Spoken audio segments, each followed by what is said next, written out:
Alexander De Croo, we are so thrilled to have you, so to say, in a video message on stage. Good morning to you all. I wish I could be here with you today in Berlin, but as some of you may have heard, I have been called elsewhere. Partnership is what I believe in, and it lies at the heart of Europe's history and future. So let me start with a question. It's one I've often asked myself. Can Europe still lead in a world that is fragmenting? Or will we remain passive and too divided to act? When I was Prime Minister, Europe went through some of its most testing years.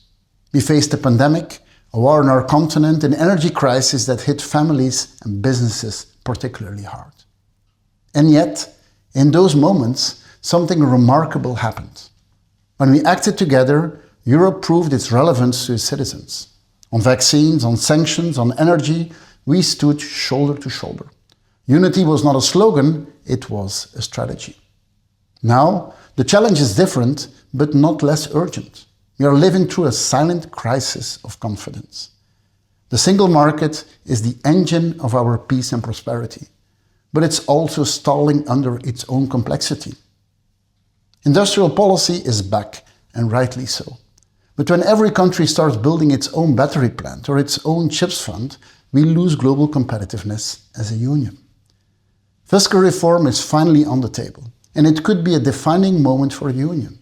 If we get it right, it can give Europe the financial space to invest together in climate, in defense, in competitiveness. Everyone wants strategic autonomy, but too often we confuse it with isolation.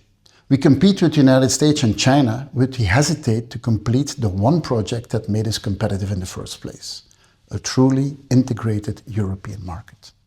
This is not about new treaties or new slogans. It is about political courage. If Europe wants to lead in AI, in clean tech, in energy security, then we cannot afford 27 different rules, 27 small markets, 27 subsidy races.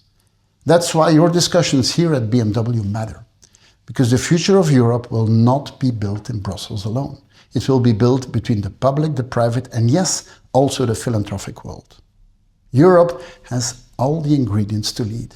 We have the talent, the technology, the values, and the capital. What we lack is belief. Let's stop underestimating ourselves. Let's stop apologizing for the European model. As I move on, I take with me one conviction. The world still looks to Europe. And Europe's story is not finished. It's simply waiting for its next chapter. Thank you, and I look forward to working with many of you in new ways and in new places.